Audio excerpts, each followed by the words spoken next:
Good evening. My name is Loomis. Tonight I'll be talking to you about Malaysia Air Flight 370.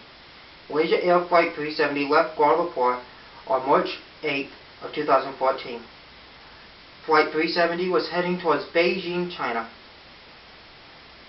Flight 370 was carrying 227 passengers and 12 crew members. However, somewhere along the way, between Kuala Lumpur and Beijing, China, Flight 370 disappeared. The disappearance has many theories on why it could have disappeared. One theory is that there was two men who had stolen passports. These two men could have hijacked the plane. Another theory is that it entered into a Bermuda Triangle and it is still flying around. Another theory is that the pilots crashed the plane. However, because we don't really know what could have happened and why the plane disappeared, we're not going to spend too much time talking about speculative theories. Instead, we're going to talk about some of the facts. Some of the facts about the pilots. The pilot's name was Zahir Amin Shahid, age 53. He had 18,365 hours of flight time. The co-pilot's name was Fiek Ab Hamid. He had age 27, and he had 2,736 hours of flight time. Both of these men were fairly experienced pilots. And let's talk about the flight itself. We know that the flight took off from Kuala Lumpur at 0041, so 41 minutes after 12 in Kuala Lumpur. We know that the crew members, 21 minutes later, confirmed their flying altitude at 35,000 feet. We know that 20 minutes after that, at 1:22, that the ADSB was no longer operational. The ADSB was the unit that allowed the pilots to communicate with air traffic control. This suggests that somebody from inside the cockpit would have maybe turned off the ADSB.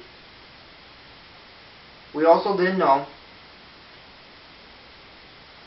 that at 2:15, an hour and 34 minutes after takeoff, the plane was located going into a different direction. Was not on the flight path anymore. We also know that at 2:22, the plane was shooting off hourly pings or handshakes with the satellite.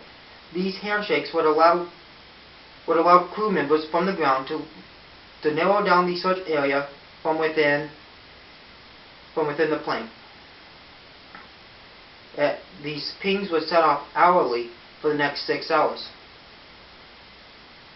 We also know that at 6:30 it was scheduled to arrive in Beijing, and it missed its scheduled arriving. Then at an hour after its arrival, at 7:24, Malaysia Air declared the plane to be missing. The real question is, what could have happened to the plane? We may never know what could have happened to the plane unless it's found.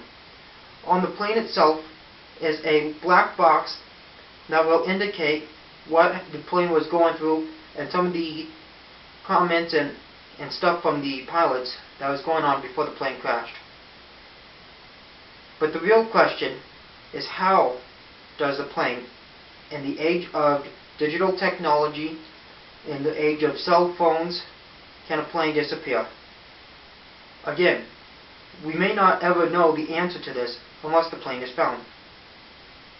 However, I do make one suggestion. We can make flying safer if we put SOS beacons throughout the cockpit and in the stewardess cabin, so that if there was a problem, someone with experience on the plane has access to shoot off an SOS beacon that allows people from the ground to know exactly where the plane can be located. This is a scary thought that people can hijack planes, and planes can be missing in a digital age like this. Malaysia Air 336, Malaysia Air Flight 370 may never be found. The 227 passengers on the Malaysia Air flight may never be rescued. So,